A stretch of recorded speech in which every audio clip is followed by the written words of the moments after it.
Tyler Hawkins moved through his empty house like a specter, his footsteps silent on the hardwood floors he'd installed with his own hands 15 years ago. The military precision that had kept him alive through 12 tours of duty now served a different purpose, hunting prey in his own home. At 42, Tyler carried himself with the controlled grace of a predator. His graying temples and weathered face told stories of desert storms and mountain caves, of targets eliminated from impossible distances. But tonight, his pale blue eyes held a coldness that would have made his former Taliban enemies lose their composure. The house felt foreign without the warmth it once held. Pictures of happier times mocked him from every wall. His wedding day to Rebecca, their 10th anniversary in Maui, family barbecues where her laughter had been the soundtrack to his peace. Now he knew it had all been an elaborate performance. 3 weeks ago, he'd returned early from a private security contract in Colombia, expecting to surprise his wife of 16 years. Instead, he discovered text messages on her carelessly abandoned phone. Messages that painted a picture of betrayal so complete, so calculated, that it made the enemy ambushes he'd survived seem like child's play. Rebecca wasn't just being unfaithful.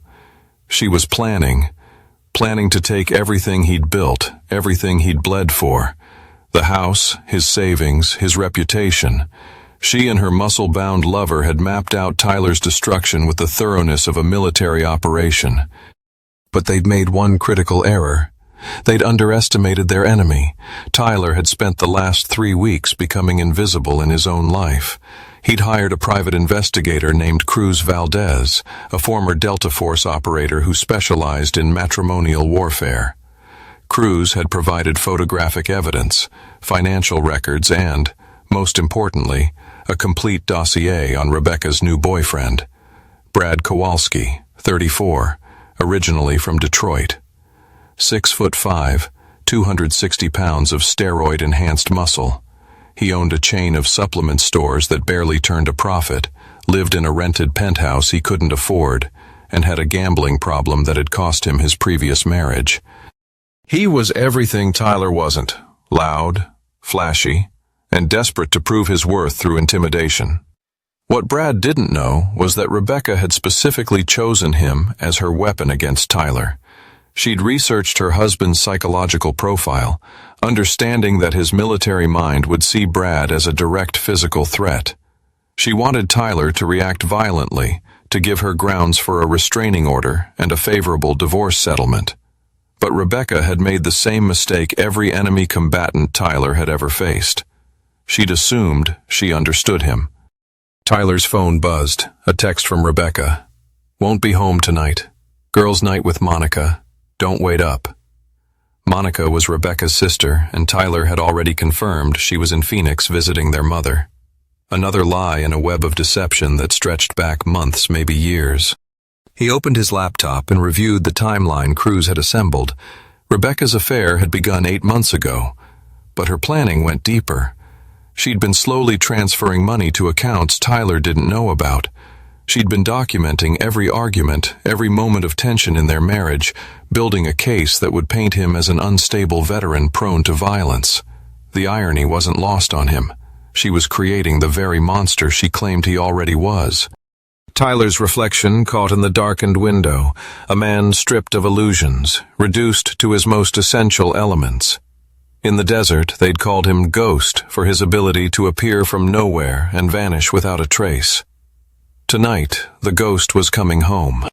He picked up his encrypted phone and sent a single text to Cruz. "Phase 1 is go." The response came immediately. "Target acquired. They're at the Meridian Hotel, room 412. Tyler smiled for the first time in weeks, but it wasn't an expression anyone would want to see. It was the smile of a predator who'd finally cornered his prey after a long, patient hunt. He walked to his home office and opened the gun safe hidden behind his Bronze Star and Purple Heart. Inside, carefully maintained and loaded, were the tools of his former trade. But tonight wouldn't require a rifle. Tonight called for something more personal. As he prepared for the confrontation that would change everything, Tyler felt the familiar calm that preceded every successful mission. Rebecca and Brad thought they were playing a game of deception and manipulation. They were about to learn they'd brought knives to a contest with a professional. The Meridian Hotel's elevator climbed silently toward the 4th floor as Tyler reviewed his intelligence one final time. Through Cruz's surveillance, he learned that Brad wasn't just Rebecca's lover, he was her co-conspirator in a scheme that went far beyond simple infidelity. Rebecca had met Brad at his supplement store 6 months after joining the upscale gym he sponsored. What began as flirtation had evolved into a calculated partnership. Brad needed money to cover his mounting gambling debts, and Rebecca needed muscle to intimidate Tyler into a settlement that would leave him financially ruined. But their plan had deeper layers. Rebecca had been secretly recording their conversations, painting Tyler as a volatile veteran who frightened her. She documented every raised voice, every moment of frustration, building evidence for the restraining order she planned to file. Brad would then escalate conflicts, forcing Tyler into situations where his military training might take over. The goal was simple: to ruin Tyler, legally and emotionally, and leave him with nothing. Rebecca's jaw dropped in shock, her eyes wide with fear. "Tyler? What are you doing here?" she stammered, her voice barely above a whisper. Brad stood slowly, his massive frame unfolding like a threat. "You weren't invited, old man. Time to leave," he growled, his voice a low rumble. Tyler remained perfectly still, his expression neutral. "I was in the neighborhood. Thought I'd stop by and meet my replacement." Rebecca scrambled to gather the papers, but Tyler had already seen enough. Financial documents, property assessments, a timeline of fabricated incidents, the complete blueprint of his destruction. Brad took a step forward, his fists clenched. "You heard the lady. Get out or I'll make you," he snarled, his voice dripping with menace. Tyler's gaze flicked to Rebecca, then back to Brad. "You think you're tough, don't you? All those steroids pumping through your veins, making you feel invincible. But you're just a pawn in her game, Brad. A muscle-bound idiot who thinks he can intimidate a man who's seen real combat." Brad's face flushed with anger, but Tyler didn't flinch. "You're right about one thing, though. It's time for you to leave. But it's not me who's going anywhere. It's you," Tyler said, his voice cold and steady. Brad lunged forward, his fist swinging wildly. Tyler sidestepped the clumsy attack, grabbing Brad's arm and twisting it behind his back. Brad grunted in pain, but Tyler didn't let go. "You think you can take me?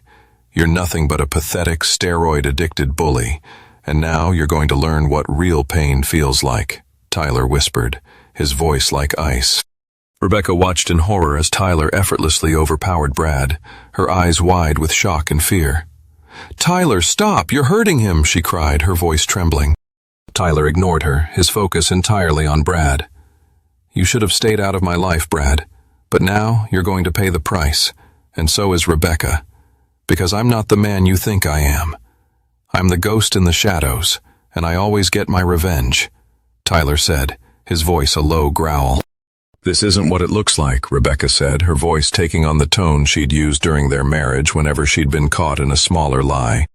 "Really?" Tyler's voice remained conversational, almost curious. "Because it looks like my wife and her boyfriend planning to destroy my life through fraud and manufactured evidence." Brad stepped forward, flexing his shoulders in a display of intimidation that might have worked on someone else. "You need to walk away right now before things get ugly," he threatened. Tyler smiled, the same cold expression that had been the last thing many enemies had seen. "Define ugly, Brad." The bodybuilder's confidence flickered for a moment, some primal instinct recognizing the predator beneath Tyler's calm exterior. But ego and bravado overrode survival instincts. "I define it as you leaving through that door on your own, or me throwing you through the window," Brad said. Tyler nodded thoughtfully. "I appreciate the clarity, but I think there's been a misunderstanding about who's in control of this situation." He stepped closer, and Brad instinctively moved to block him, his massive fists clenching. This was the moment Rebecca had orchestrated, Tyler appearing as the aggressor, Brad defending himself, and everything caught on the hotel security cameras. But Tyler didn't strike. Instead, he spoke just loud enough for the recording device he knew Rebecca was carrying to pick up his words. "Tell me, Brad, does Rebecca know about your gambling problem? The one that cost you your marriage and put you in debt to some very unpleasant people?" Tyler said, his tone pointed. Brad's face went pale. "What are you talking about?" "Marcus Torino sends his regards. He's very interested in collecting the $120,000 you owe him," Tyler said coolly. The name hit Brad like a physical blow. Marcus Torino was Detroit's most feared loan shark, a man whose debt collection methods made headlines in the crime section. Rebecca looked confused, but Brad understood immediately. Somehow Tyler had found his deepest, most dangerous secret. "How do you—" Brad started, then stopped, realizing the implications. Tyler's smile widened. "I told you there was a misunderstanding. You thought you were the hunters in this little game." He turned toward the door, then paused. "Oh, and Rebecca," he added. "Monica called. She wanted to thank you for the Christmas card you sent to Phoenix. Funny thing about phone records, they're admissible in court." As Tyler walked away, he heard Rebecca's sharp intake of breath and Brad's confused questions. They were beginning to understand that their perfect plan had been compromised from the beginning, but they had no idea how completely Tyler had turned their own trap against them. The parking garage beneath Tyler's office building had been chosen for a reason. Concrete walls, limited exits, and no surveillance cameras in the specific corner where he'd arranged to meet Brad. Some conversations required privacy. Brad's face contorted with rage, his fists clenched tightly at his sides. "You think you can scare me? You think you can stop me?" he roared, taking a menacing step forward. Tyler's smile never wavered, his eyes cold and calculating. "I don't think, Brad. I know. You see, I've faced down worse than you in the darkest corners of the world. Men who thought they could intimidate me, break me. But I'm still here, and they're not, because I understand something you don't. Size and strength aren't everything. It's about strategy, precision, and the willingness to do what's necessary." Brad lunged, his massive fist swinging wildly. Tyler sidestepped the clumsy attack, his movements fluid and precise. He grabbed Brad's arm, twisting it behind his back with a sharp, controlled motion. Brad grunted in pain, but Tyler didn't let go.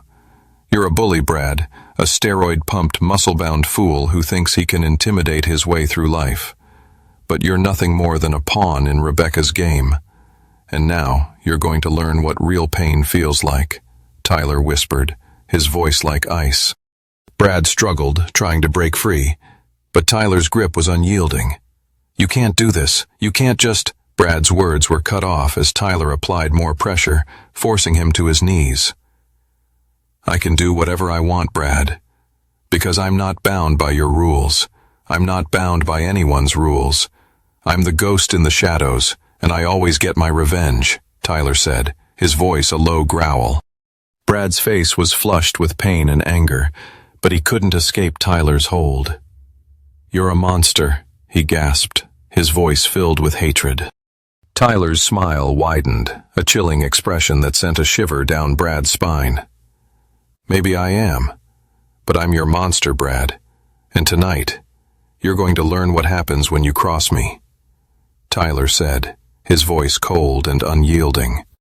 Brad's struggles grew weaker, his breath coming in ragged gasps. Tyler's grip never wavered, his eyes locked onto Brad's, a silent promise of the pain to come. "You should have stayed out of my life, Brad, but now you're going to pay the price, and so is Rebecca. Because I'm not the man you think I am. I'm the ghost in the shadows, and I always get my revenge," Tyler said, his voice a low, menacing whisper. The room was filled with maps, photographs, and documents spread across a large table, illuminated by the harsh glow of fluorescent lights. Tyler had spent countless hours here planning missions and studying targets. Now, it was dedicated to a new objective, dismantling Rebecca's carefully constructed web of deceit. He pulled out a chair and sat down, his eyes scanning the evidence Cruz had gathered. Financial records, surveillance photos, and intercepted communications painted a clear picture of Rebecca's betrayal. She had been meticulous, methodical, and utterly ruthless in her pursuit of Tyler's destruction. But she had underestimated him. She had underestimated the man she thought she knew. Tyler's phone buzzed with a new message from Cruz. Surveillance in place. Rebecca is at home, alone. Tyler nodded to himself, his mind racing with the next steps. He needed more information, more leverage. He needed to understand the full extent of Rebecca's plan and the people she had involved. He picked up his encrypted phone and dialed a number he hadn't used in years. The line rang twice before a gruff voice answered. Valdez? Cruz, it's Tyler. I need a favor, Tyler said, his voice steady and calm. Name it, Cruz replied without hesitation. I need everything you can find on Rebecca's lawyer. Background, associates, any dirt you can dig up. I need to know who I'm up against, Tyler said. Cruz was silent for a moment, then spoke. Consider it done. I'll have the intel for you by morning. Be careful, Tyler. You're playing a dangerous game, Cruz warned. I know the stakes, Cruz, but I can't back down now, not after what she's done, Tyler said, his voice filled with determination. He ended the call and turned his attention back to the table, his eyes scanning the documents once more. He needed to be thorough, meticulous, and utterly ruthless. He needed to become the monster Rebecca had created. He needed to win this war. Tyler's phone buzzed again, this time with a message from an unknown number. He opened it, his eyes widening as he read the contents. It was a photo of Rebecca, taken from a distance, showing her in a heated argument with a man Tyler didn't recognize. The man was tall, well-dressed, and had an air of authority about him. Tyler's mind raced as he tried to place the face, but it was no use. He didn't recognize him. He forwarded the photo to Cruz with a simple message. Who is this? Find out everything you can. Tyler leaned back in his chair, his mind racing with the implications. Who was this man, and what role did he play in Rebecca's plan? Tyler knew he had to find out, and fast. The war was escalating, and he needed every advantage he could get. He needed to stay one step ahead of Rebecca, to anticipate her moves and counter them before she could strike. He needed to become the ghost in the shadows, the unseen predator stalking his prey, and he needed to do it before it was too late.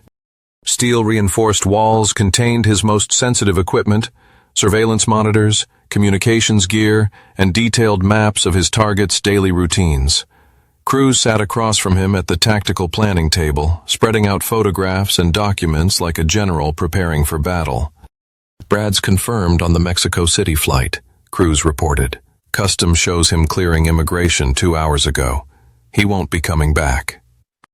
Tyler nodded, studying the surveillance photos of Rebecca's activities over the past week. Without Brad's intimidating presence, she'd become increasingly desperate, making mistakes that revealed the full scope of her deception. She's meeting with 3 different lawyers, Cruz continued, shopping for someone willing to pursue the fraud case even without her muscle backing her up. Tyler examined a photo of Rebecca leaving a downtown law office, her face tight with frustration. Any takers? 2 of them showed her the door once they realized how thin her evidence was. But the third one, Harvey Gillespie, he's different, hungry, takes cases other lawyers won't touch. Cruz's tone was grave. Harvey Gillespie specialized in representing clients in high-conflict divorces, particularly those involving veterans with PTSD claims. His reputation was built on aggressive tactics and media manipulation, turning divorce proceedings into public battles that destroyed his opponent's reputation. Gillespie's already filed preliminary papers, Cruz said. Restraining order request, asset freeze, the whole package. He's betting that even if the evidence is weak, the court will err on the side of caution when it comes to protecting an abused wife from a dangerous veteran. Tyler felt the familiar coldness settling over him, the same detachment that had made him so effective in combat. What's his weakness? Cruz smiled grimly. His ego. Gillespie can't resist a high-profile case, especially one that might get immediate media attention. He's already talking to reporters about representing the victim of veteran domestic violence. Tyler studied the tactical situation. Rebecca had moved from manipulation to open warfare, using the legal system as her weapon. But like every enemy he'd faced, she'd revealed her position by attacking. "She's staying at her sister's house," Cruz continued. "Karen Walsh, divorced, 2 kids, lives in Riverside Heights. Decent neighborhood, but Karen's struggling financially since her divorce." Tyler reviewed the file on Rebecca's sister. Karen had been his ally during the early years of his marriage, someone who'd welcomed him into Rebecca's family. The betrayal cut deeper, knowing that Rebecca was now using Karen's financial desperation to hide from consequences. "Karen doesn't know the full story," Cruz noted. "Rebecca's told her that you've become violent and unstable. Karen believes she's protecting her sister from an abusive husband." Tyler closed the file, his decision made. Then Karen needs to learn the truth, but carefully. She's innocent in this. Cruz nodded. "You want me to set up a meeting, or are you thinking something else?" Tyler looked at the maps, weighing the risks and desired outcomes. He needed Karen to see through Rebecca's lies, but if he pushed too hard, she could double down on her support for her sister. It needed finesse, patience, and above all, indisputable evidence. "I'll handle it," Tyler said quietly. "She deserves the truth, and a chance to choose the right side, before it's too late." Cruz leaned back in his chair, his eyes narrowing as he considered the implications. "You're going to bait her, make her think she's winning, and then pull the rug out from under her," he said, a slow smile spreading across his face. Tyler nodded. "Precisely. We need to make her feel confident, make her believe she's in control. That way, when we strike, it will be devastating." Cruz chuckled, shaking his head. "You're a cold one, Tyler, but I like it. So, what's the first move?" Tyler turned back to the map, his finger tracing the route Rebecca took to her gym. "We start with something simple, a public display of vulnerability. I need you to leak information to the press, something that makes me look weak, desperate. A man on the brink, struggling to hold on to his sanity." Cruz pulled out his notebook, ready to jot down the details. "What kind of information?" "Something personal," Tyler said, his voice steady. "A story about how the divorce is tearing me apart, how I'm struggling to keep it together. Make it sound like I'm a ticking time bomb, ready to explode at any moment. But make sure it's subtle, not too obvious. We don't want to tip her off too early." Cruz nodded, scribbling in his notebook. "Got it. Anything else?" Tyler's eyes scanned the map, his mind racing with the next steps. "Yes, I need you to set up a meeting with Rebecca, somewhere public but private enough for a confrontation. A place where we can have a heated argument, but not so public that it looks staged." Cruz thought for a moment, then snapped his fingers. "I know just the place. There's a park near her sister's house, a secluded area by the lake. Plenty of people around, but enough privacy for a heated discussion." Tyler nodded, satisfied. "Perfect. Set it up for tomorrow afternoon. Make sure Rebecca knows I'll be there, and make sure there are plenty of witnesses, cameras, reporters, anyone who can capture the moment." Cruz stood up, his chair scraping against the concrete floor. "Consider it done. I'll make the arrangements and get the word out. Anything else?" Tyler turned to face Cruz, his expression serious. "Yes. Be ready for anything. Rebecca is desperate, and desperate people do desperate things. We need to be prepared for every possibility." Cruz nodded, understanding the gravity of the situation. "I'll be ready. You can count on me." As Cruz left the room, Tyler turned back to the map, his mind focused on the task ahead. He needed to be meticulous, precise, and utterly ruthless. He needed to become the monster Rebecca had created, but not the one she expected. He needed to win this war, and he needed to do it on his terms. Tyler kept his voice steady, projecting calm and control for the benefit of anyone watching. "Relax, Rebecca. I'm not here to make a scene. I just want to talk one last time before things get even uglier in court." Her eyes darted nervously around the cafe, making certain the nearby customers and a barista were watching. "I have nothing to say to you. Please leave before I have to call the police." "I wouldn't waste your time." Tyler replied, his tone gentle but pointed. "This is a public place. We can have this conversation without you twisting it into something it's not." Rebecca shot a trembling glance at the security camera, then back at Tyler. "You're making me uncomfortable. Can't you see what you've done to me?" she said, her voice just loud enough for those around them to take notice. Tyler took a slow breath, carefully keeping his hands folded on the table. "I'm sorry if you feel that way, Rebecca. But I think you've forgotten that there are two sides to every story. Someday, all of this is going to come out. People will see who's really telling the truth." Rebecca's voice quavered, her eyes shining with unshed tears, but Tyler could see the calculation behind her performance. "Why are you doing this to me, Tyler? Haven't you hurt me enough?" He shook his head, his voice firm. "You know what hurts? Lying to the people who trust you most, stealing from them, creating a fantasy and convincing everyone it's real. That's what hurts." A few patrons glanced over, uncomfortable, but Rebecca just leaned into the victim facade, clutching her phone. "Don't come any closer, I'm warning you." "I'm not moving," Tyler said, still seated, every gesture deliberate and non-threatening. "I just want you to remember all these people saw what actually happened here. They'll remember it too when the truth comes out. And I promise, Rebecca, it will." Rebecca blinked rapidly, her lips pressed tight. For a moment, only the whir of the espresso machine broke the silence. Tyler rose, nodding to her and to the onlookers, his voice low but full of meaning. "Take care of yourself, Rebecca. This won't end the way you think."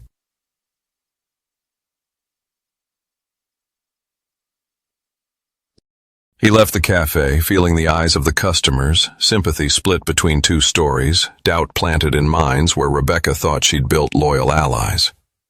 Outside, Tyler caught sight of Cruz watching from across the street, giving a brief signal. Phase 2 had worked. Now the real unraveling could begin. Rebecca would have to face the truth, with an audience this time, and she could already feel her grip slipping. Tyler stepped outside, knowing the cameras would capture his every move. He walked to his car, his posture relaxed, his expression calm. Inside, he felt a cold satisfaction.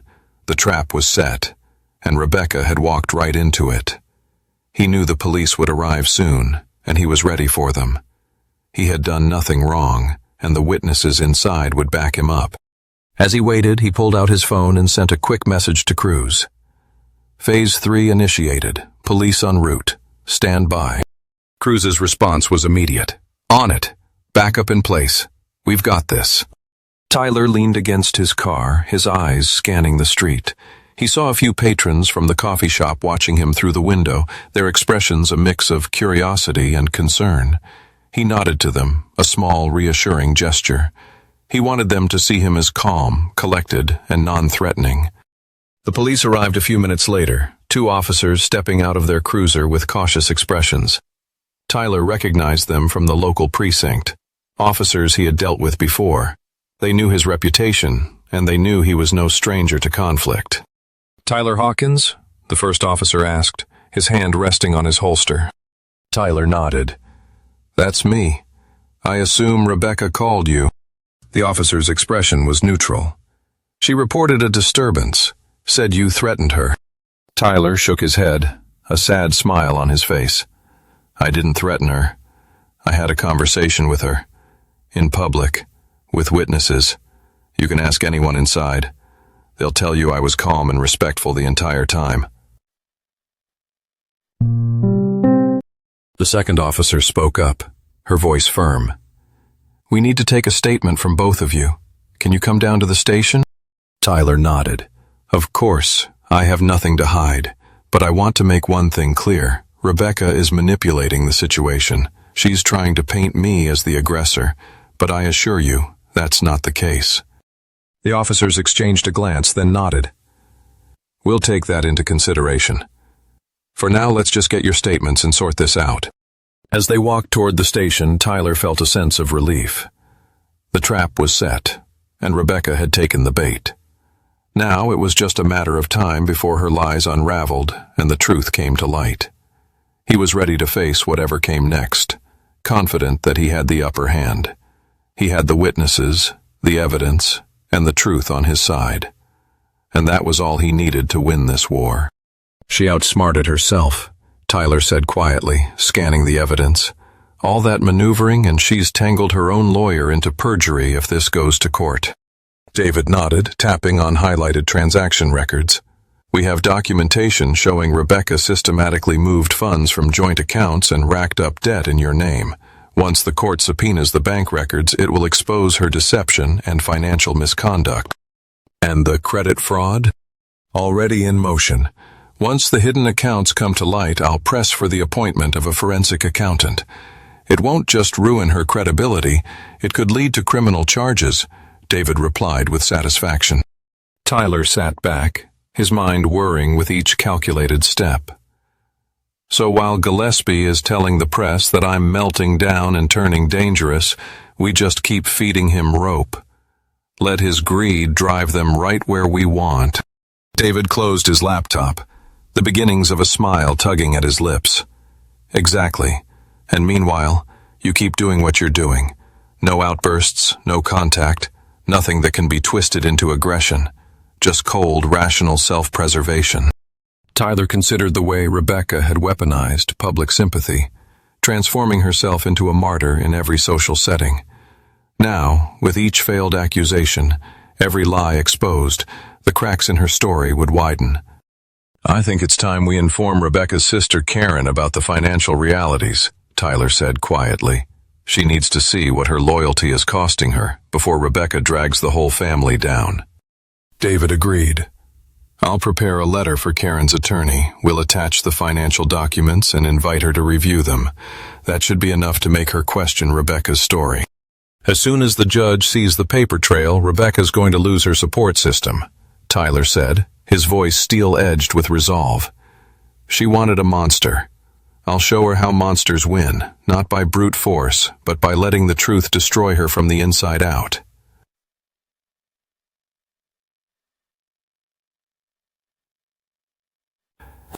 David gathered the files, confidence in his eyes. "We're almost there, Tyler. Stay sharp."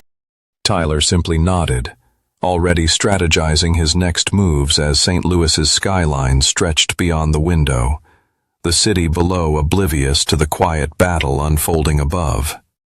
Tyler's eyes narrowed as he read the message, his mind already formulating a plan. "Cruz will handle the surveillance and intel. We need to know every move Torino makes, every contact he has with Rebecca. We need to anticipate their next steps and stay one move ahead." David looked at Tyler, concern etched on his face. "Tyler, this is dangerous. You're talking about going up against organized crime. We need to involve the authorities. Get protection." Tyler cut him off with a sharp gesture. "No, this is personal. Rebecca brought this to my doorstep. I won't involve innocent people in my fight. I'll handle it my way." David sighed, knowing there was no changing Tyler's mind when he was in this state. "All right, but be careful. These people don't play by the rules." Tyler's smile was cold and calculating. "Neither do I." He turned back to the window, his mind racing with the next steps. He needed to gather more information, find out exactly what Torino knew and what he planned to do. He needed to turn the tables, make Torino and his men the hunted instead of the hunters. Tyler's phone buzzed with a new message from Cruz. "Surveillance in place. Schirano is meeting with Rebecca at her sister's house tonight. We can intercept the conversation, gather more intel." Tyler responded quickly. "Do it. I want to know everything they say, every detail, no matter how small." He turned back to David, his expression determined. "We need to move fast, accelerate the divorce, expose Rebecca's lies, and make sure the court sees her for what she really is, a manipulator, a liar, and a danger to anyone who crosses her." David nodded, gathering his files. "I'll get started on the motions. We'll file them first thing in the morning. But Tyler, be careful. You're playing a dangerous game." Tyler's smile was chilling. "I know. And I always win." As David left the office, Tyler pulled out his encrypted phone and dialed a number he hadn't used in years. The line rang twice before a gruff voice answered. Valdez. Cruz, it's Tyler. I need your help. We have a situation with organized crime, and I need to know everything about Marcus Torino and his operations. I need to know his weaknesses, his vulnerabilities, and how to exploit them. Cruz's voice was steady and calm. Consider it done. I'll have the intel for you by morning. Be careful, Tyler. These people don't mess around. Tyler's smile was cold and unyielding. Neither do I. And this time I'm not just fighting for my life. I'm fighting for my honor, my reputation, and everything I've built. And I won't back down until every last one of my enemies is destroyed. I've survived war zones you can't imagine, and I didn't get there by paying other people's debts or running from threats, Tyler said, his eyes locked on Torino. I respect your reputation, but this isn't your field to play in. Brad Kowalski made his own choices, and so did my wife. I don't owe you, nor do I intend to pay a cent. Torino's silver eyebrows arched with a trace of amusement. You speak boldly for a man in your position, Mr. Hawkins. Most people sit in that chair and start by asking for mercy. Tyler shook his head. I'm not most people, Marcus. I've brought proof, documents showing the timeline of Brad's disappearance and communications between Rebecca and Brad. You'll see I had nothing to do with whatever Brad did to get in over his head. With a nod, Tyler slid a file across the table. One of the guards took it, flipping through its contents with wary professionalism. Vincent Scarano watched, his knuckles whitening but his expression unreadable. Torino examined a few pages himself, then looked up. Those calculating eyes narrowed. Say I believe you, Mr. Hawkins. That still leaves me with a problem. Money gone and a hole in my operation. Then you should be looking for Brad, not me. Or you could consider this an opportunity to demonstrate discretion, Tyler countered smoothly. My wife used you. If you fall for it, if you escalate this, you're just another pawn in her game. I expected more from someone with your reputation. Scarano bristled, but Torino held up a hand. His gaze locked with Tyler's, a silent assessment between predators. You say you're not a paying target. That brings me to my next question. What's to stop me from using you as an example anyway? You're a long way from home, Mr. Hawkins. Tyler smiled, just enough to show steel. Because I'm not alone, Marcus. Your establishment is under surveillance, inside and out. You try something, and law enforcement gets a file with all your recent movements, associates and ledgers, courtesy of a sealed packet. All I've ever wanted is to be left alone. If you want to escalate, understand we're not playing by divorce court rules anymore. If you want to walk away, do so, and you'll never hear from me again. But cross the line, and I'll treat you like every other threat I've neutralized in my past. Torino regarded Tyler for a long moment, icy silence filling the air. Finally he spoke, voice measured, almost respectful.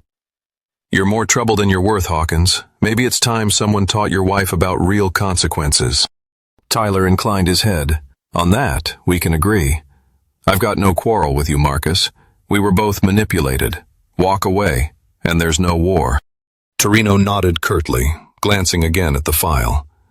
I'll consider it. For now, the matter's on hold. But if you lied to me, you won't get a second audience. As Tyler stood, Scarano's eyes followed him, but neither man moved to stop him. Outside in the cooling Detroit dusk, Tyler exhaled slowly. He'd survived the first round with a crime boss. Now, it was time to bring the fight back to Rebecca and end this game for good. Then you'll lose everything you've ever loved before you even know you've started a war, Tyler said quietly, his voice absolute.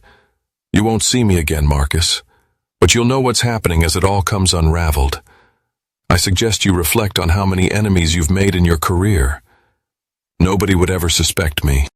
The silence in the room grew deeper, heavy with the realization that the rules had changed.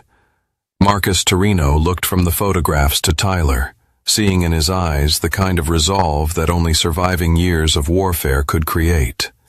Scarano carefully let his hands drift back to his lap, every movement slow, controlled. The laser dot remained, unwavering, a silent promise. "I underestimated you," Torino finally said, voice raspy but even. "I'm not used to being on this side of a negotiation." Tyler nodded once. No one is until they meet someone who's truly prepared to finish what gets started. Torino closed the folder and set his hands flat on the table, eyes never leaving Tyler. "It's over, Hawkins. You have my word. I won't make a move against you or your property. I'll let your wife know my business is finished. You're not a debt collector's concern." "See that you keep it that way," Tyler replied, voice soft but pressing, "and you'll never hear from me again." Without waiting for another word, Tyler turned and walked out, maintaining calm as he passed Scarano and the other men, each of whom looked at him with new, uneasy respect. Outside, as the sun finished setting over Detroit's skyline, Tyler radioed Cruz. "Phase complete. Torino stands down, full withdrawal." "Copy that," Cruz replied, voice steady but carrying relief. "Heading back to St. Louis?" "Not yet," Tyler answered. "One last thing to handle first. Rebecca." With the threat of organized crime neutralized and his message delivered, Tyler felt the tension of months ease from his shoulders. It was time to return home and finish what Rebecca had started, on his own terms and without mercy. Rebecca's voice shook with anger and desperation. "You're destroying my life, Tyler. Everything I've done, I did to protect myself from you. You're the one who's unstable, who's dangerous." Tyler's voice remained calm and measured. "Rebecca, you created this monster. You wanted a predator to justify your betrayal. Now you have to face the consequences of your actions. You involved organized crime in our personal dispute. You threatened my life to collect debts I don't owe. You crossed a line that put me in mortal danger. And now you're paying the price." Rebecca's voice rose, hysterical. "You can't do this to me, Tyler. I won't let you. I'll go to the police, the media, anyone who will listen." Tyler's smile was cold and unyielding. "Go ahead, Rebecca, tell your story. But remember, I have witnesses, evidence, and a team of lawyers ready to expose your lies. You're the one who fabricated evidence, manipulated witnesses, and conspired with criminals. You're the one who's facing criminal charges and a lifetime of regret." Rebecca's voice broke, tears streaming down her face. "Please, Tyler, don't do this. I'm begging you. I'll do anything. Just don't destroy me." Tyler's voice was firm and unyielding. "You should have thought about that before you tried to destroy me. You made your choices, Rebecca. Now you have to live with the consequences. And so do I." He ended the call, his expression grim. Rebecca had played her final card, and it had been a bluff. Now it was time for the final phase of his plan, the reckoning. Tyler turned to Cruz, who had been monitoring the conversation. "It's time to end this. Make sure the evidence is ready, the witnesses are prepared, and the media is waiting for the story of the century." Cruz nodded, his expression determined. "Consider it done. Rebecca's world is about to crumble, and there's nothing she can do to stop it." Tyler stood, his mind focused on the task ahead. He had fought long and hard to expose Rebecca's lies, to protect himself from her manipulations, and to ensure that justice was served. And now, it was time to deliver the final blow. The reckoning was at hand, and Tyler was ready to face whatever came next. He had the truth on his side, and that was all he needed to win this war. If it's not, Rebecca's leverage vanishes, and every claim she's made in court crumbles, David assured him. "I'll file the emergency motion for a court-ordered paternity test first thing. If she refuses, that alone speaks volumes to the judge." "Good," Tyler said, his tone like steel. "No more secrets, no more games." As Tyler hung up, his mind cycled through the emotional wreckage Rebecca had left behind. Betrayal, lies, ruined reputations, the looming threat of organized crime, and now the potential of being tied forever to a child born from deception. The years of military discipline and tactical planning had brought him this far. Now, all that remained was to see his plan through to its conclusion. He sent a text to Cruz. "Situation update. Rebecca claims pregnancy.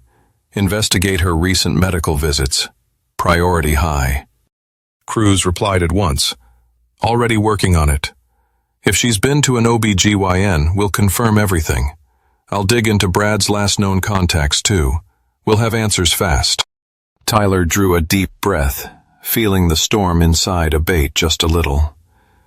Whatever Rebecca had tried, whatever lie she might attempt next, he was ready. For her confessions, her manipulations, and even for her final desperate attempts to salvage her ruined life. He went to the window and looked out over the quiet St. Louis night. Rebecca had started a war, one she thought would be fought in shadows and secrets, but soon all of it would come out, in court and in public, and there would be no more hiding. He would face fatherhood or freedom on his own terms. Either way, Rebecca would answer for everything. "When I realized you were trying to kill me," Tyler replied, his voice steady and calm. "When I understood that you were willing to destroy everything I'd built, everything I'd sacrificed for, just to satisfy your greed and your ego. When I saw that you were willing to involve innocent people, to manipulate and lie and cheat, all to serve your own twisted purposes. That's when I became cold, Rebecca. That's when I became the monster you created." Rebecca's eyes filled with tears, but Tyler felt no pity for her. She had brought this on herself, and now she had to face the consequences of her actions. "You can't do this to me, Tyler," she whispered, her voice breaking. "I'm your wife. I'm the mother of your child." Tyler's expression didn't change. "You're not the mother of my child, Rebecca. You're a liar and a manipulator who tried to use a pregnancy to gain leverage in a divorce. You're a criminal who stole from me, who conspired with dangerous people, who tried to destroy my life. And now, you're going to pay the price for your crimes." Rebecca's tears turned to sobs, but Tyler remained unmoved. "You're pathetic," he said, his voice cold and unyielding. "You thought you could outsmart me, outmaneuver me, outplay me. But you were wrong, Rebecca. You were always wrong. And now it's too late for you to do anything about it." He stood, signaling the end of the conversation. "I won't be back, Rebecca. I have nothing more to say to you. You made your choices, and now you have to live with them. Or in your case, die with them." As he walked away, Tyler felt a sense of finality, of closure. Rebecca had been a part of his life for so long, and now she was gone, replaced by a stranger who had tried to destroy him. But he had fought back, and he had won. He had protected himself, his reputation, his future, and he had done it all without losing sight of who he was, of what he stood for. He stepped out of the visitor room, leaving Rebecca alone with her thoughts, her regrets, and her tears. He had no more use for her, no more time for her. She was a chapter of his life that was finally, mercifully, over. But instead, you chose destruction over honesty. And now, I have nothing left to give, except the truth of your own actions. Tyler's voice was steady, yet underneath it, Rebecca could feel the sharp ache of finality, an ending written not by fate, but by choice. Rebecca let out a shaky breath, staring at the man she had once vowed to love, realizing too late that she had always underestimated his strength, not just as a soldier, but as a survivor. Her tears fell silently, mingling regret with fear. But Tyler gave her nothing more. He stepped back from the glass, his eyes never leaving hers, that last vulnerable connection dissolving into the empty space between them. "Goodbye, Rebecca," he said with a finality that echoed through the silent visitor room. As he turned and walked away, the heavy door closing behind him, Tyler felt the burden of betrayal shift off his shoulders. What had once been love and hope had become memories, some bright, most shadowed. But above all, he felt freedom. Justice had been served, not through vengeance, but by letting truth and consequence bring about their own reckoning. Rebecca remained seated, alone and defeated, left only with memories of what she had lost, and Tyler, finally, walked out into the clear St. Louis morning, ready to start over, knowing he had survived the war brought to his own home. The sun warmed Tyler's face as he stood in the backyard, the scent of pine and fresh air filling his lungs. He had come a long way from the man who had once hunted shadows in his own home. The past was a lesson learned, a battle won, and a future to be embraced. Inside, the house hummed with the quiet sounds of a new beginning. The walls held no echoes of betrayal, only the promise of a life rebuilt on honesty and strength. Tyler had chosen this place for its solitude, its beauty, and its distance from the memories that had once haunted him. He walked back inside, the cool morning air nipping at his heels. The kitchen was filled with the aroma of freshly brewed coffee, a small luxury he had come to appreciate. As he poured himself a cup, he thought about the years ahead. No longer bound by the chains of Rebecca's deceit, he was free to forge his own path. Tyler's phone buzzed again, this time with a message from an old friend, someone he had served with in the military. The invitation to a reunion in St. Louis, a chance to reconnect with those who had shared his past battles. He smiled, replying with a quick acceptance. It was time to face the future with the same courage and determination that had seen him through the darkest nights. As he sipped his coffee, Tyler looked out the window, watching the world wake up around him. The mountains stood tall and proud, a testament to the endurance of nature and the resilience of the human spirit.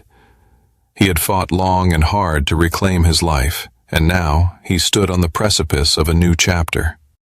The ghost was laid to rest, and in its place stood a man who had faced his demons and emerged stronger. Tyler Hawkins was ready to embrace the future, to build a life filled with purpose and meaning. He had survived the war, and now he would thrive in the peace that followed. With a final glance at the rising sun, Tyler turned away from the window, his heart light and his spirit unbroken. The past was behind him, and the future was his to shape. And as he stepped forward, he knew that he would face whatever came his way with the same unyielding strength and determination that had defined him through the darkest times. The end. There is no story content in your message, no further text to edit.